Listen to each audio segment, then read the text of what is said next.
Hey everybody, Clif here, and today I'm doing my chapter review on chapter 1065 of One Piece. So let's get into it, shall we? Alright, so to actually kick off, we actually have a color page today, and it's basically a color page to it has sort of like tie into film Red. So basically, it just features a bunch of the Straw Hat characters and the red hair pirates. It's all together with Uta right dead in the center. So it's a pretty unique picture. So let's actually continue on with the story. Okay, so we basically pick up at Egghead Island, right? And we first start with Zoro and Brook on the Sunny, who are basically just sort of like chatting and just sort of like chatting and explaining that because they're on a government island, they're probably going to end up need saving. And we also see that Caribou is on here, and we're basically finding out that the Straw Hats knew that So Caribou didn't actually sneak up on the Sunny, and that was pretty obvious because when you look at the barrel, it was wrapped in chains.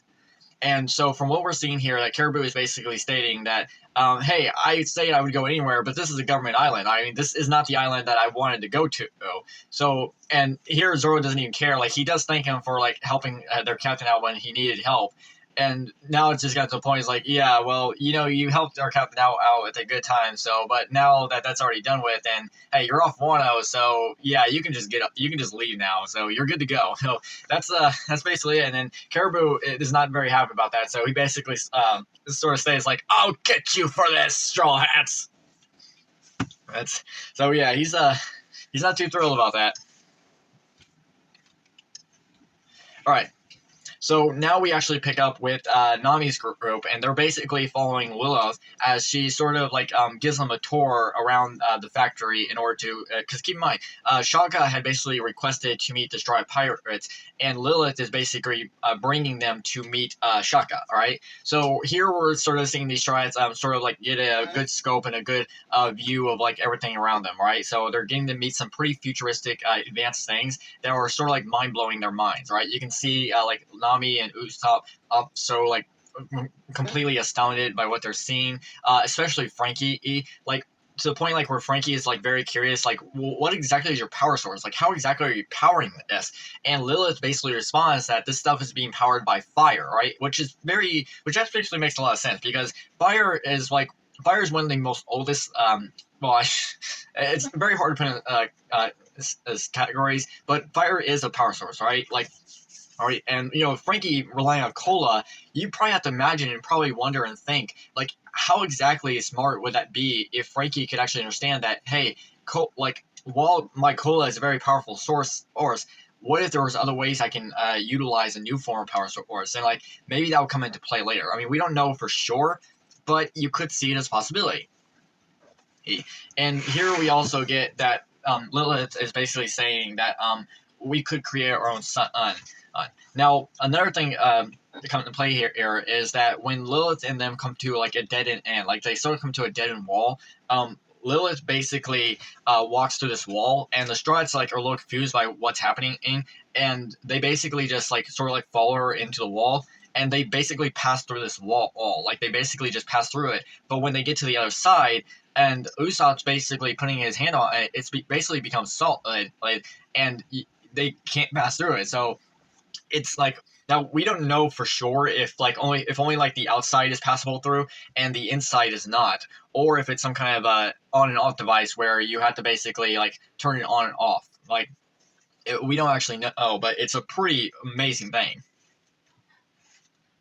All right. So as the Straw Hats are basically walking through, they sort of come into a new room, right? And this is around the time when we're going to start meeting some of the other Vegapunks, all right? And in here, we're basically going to meet Edison, all right? And Edison is sort of like this little mini robot one, and he's sort of like this guy who's always like sort of coming up with these ideas, and like he's the one who's like really like coming up with the ideas of like these robots and stuff like that. Like what would be like the whole general idea. So he's basically like the thinker, right? He's basically the one coming up with the ideas overall of the Vegapunk, all right? So that's sort of what his description is, and sort of what he is all about.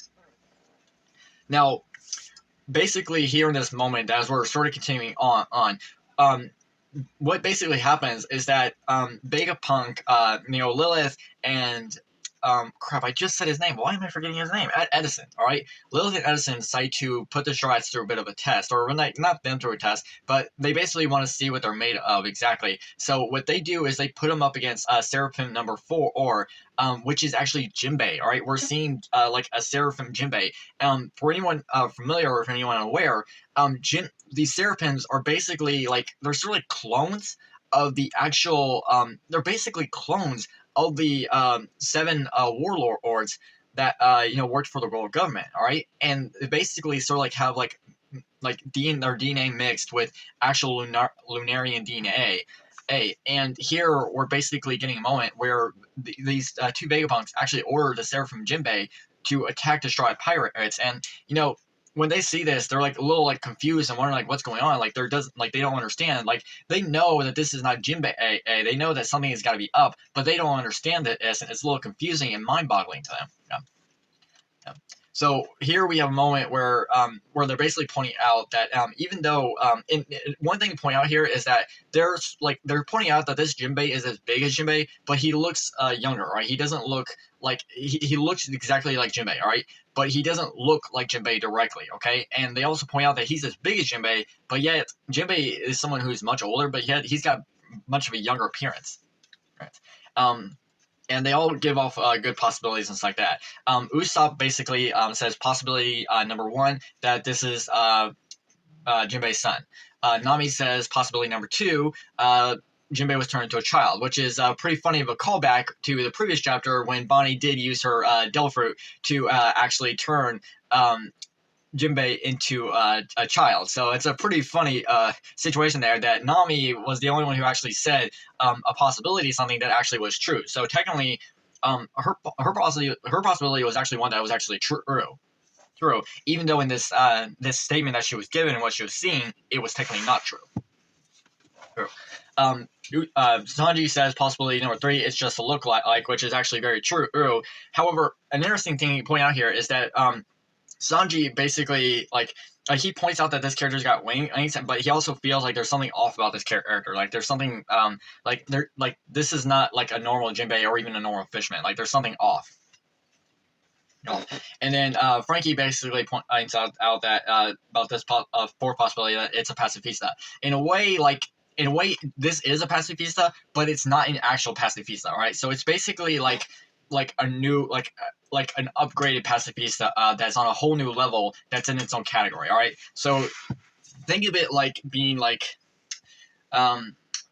think of it like with like a chain, you can think of it like the different models and something like even if you all have like one category, and then you have different models to it, right? So it's kind of like that in a way where this is basically its own category, even though it is sort of like related to that. So in a way, this these Seraphims are kind of like, maybe you could say like they're cousins to the pacifista, or like they're like siblings, or however you like refer to it. So we're basically getting to see the Seraphim Jinbei in action. We're getting to see how much of an attack force that he has. And he's basically going against Strides. And because the Strides are getting attacked, they're not going to necessarily not trying to defend themselves, but they're like a little confused by what's going on, because they don't actually know if this is the real Jinbei or not, if he's actually been captured or possessed or however it is. They're still confused, right?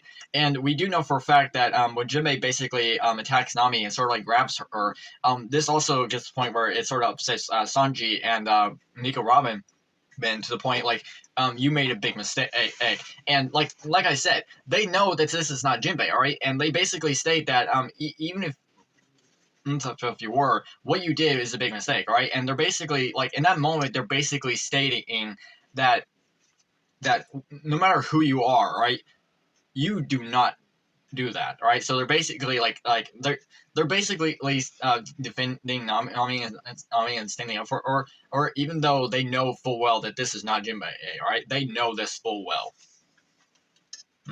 So afterwards, and after a bit of a fight between some of the Strats and the Seraphim Jinbei, it wasn't a tune. Frankie steps up and starts doing one of his radical beam things to attack it. Does Edison Vegapunk basically tell the Seraphim Jinbei to stand down and back down?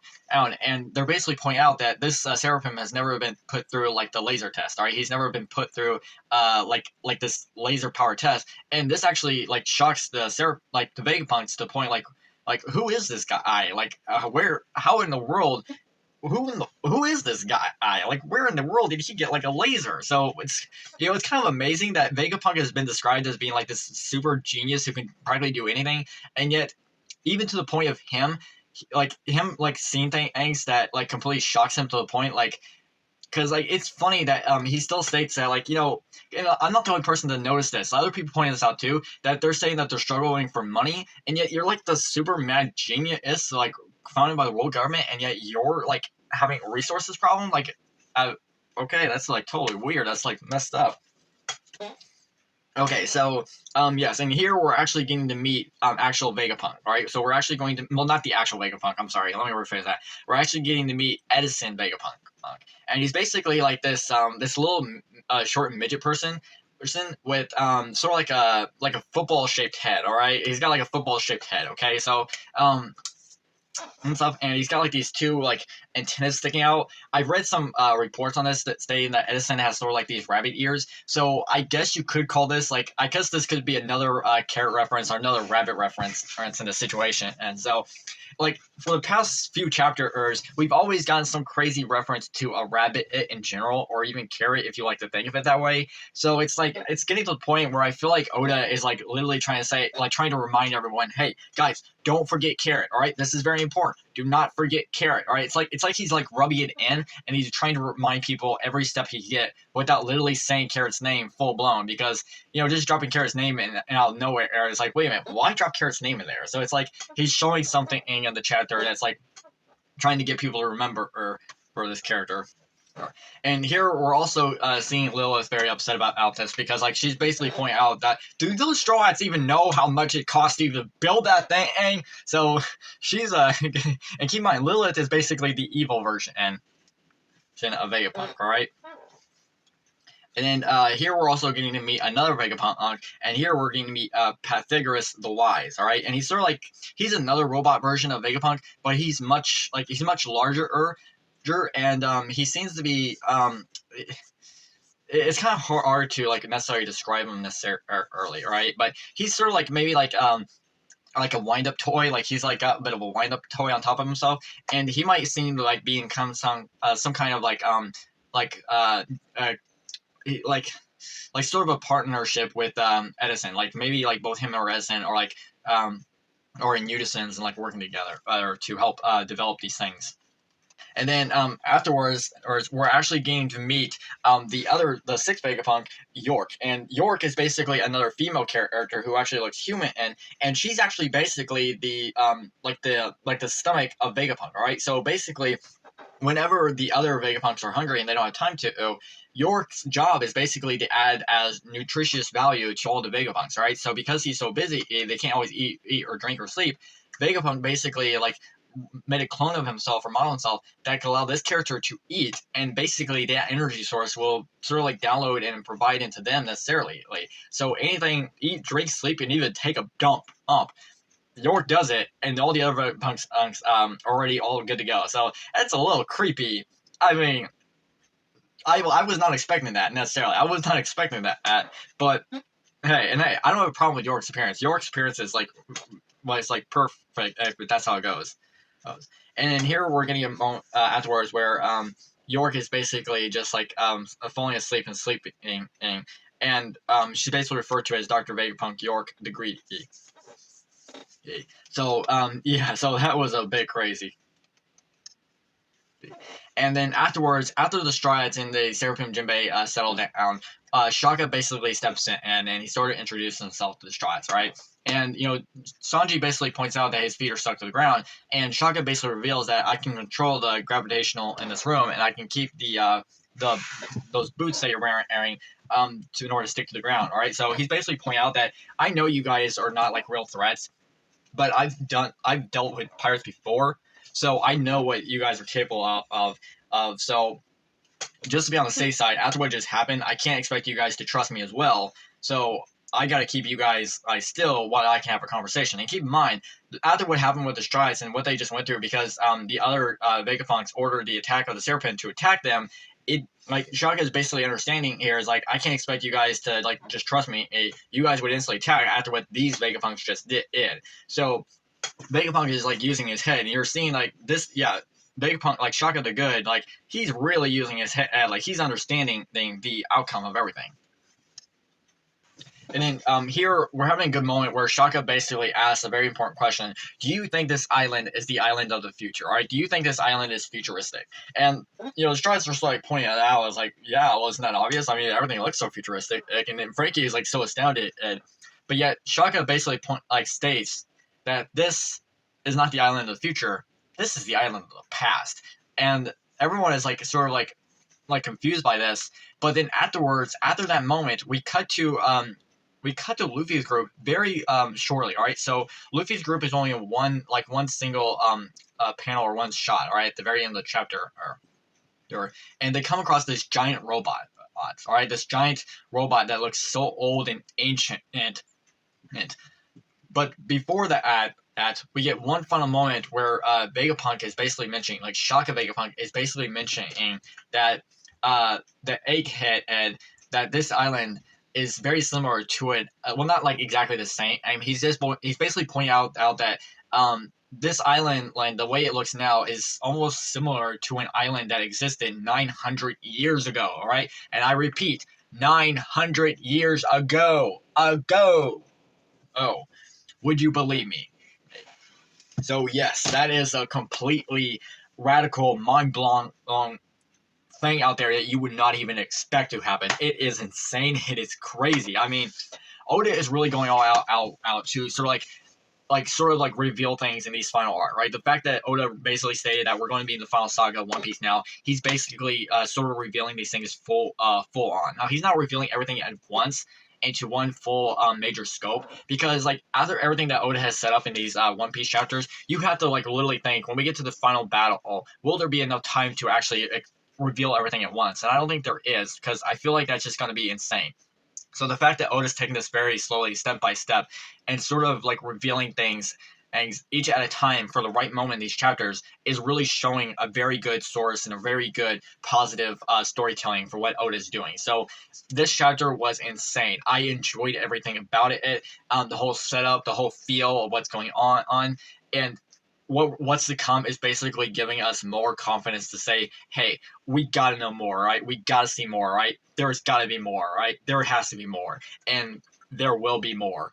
So yeah, so that's it for the chapter. I enjoyed this chapter. I hope everyone else did too. So hey, that will do it for my chapter review on One Piece 1065. If you enjoyed anything I had to say, anything I had to offer, please let me know by smashing that like button, all right? And I could also very much appreciate it if you wanted to, all right? It's your decision, all right? Subscribe to the channel, all right? You help me, I help you, all right? That's kind of like how we're doing things, all right? We're trying to help each other out.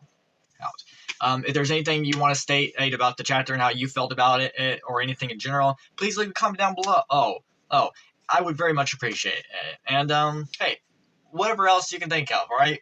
A lot of options, okay? So hey, that's it. You all have a great day. Bye now.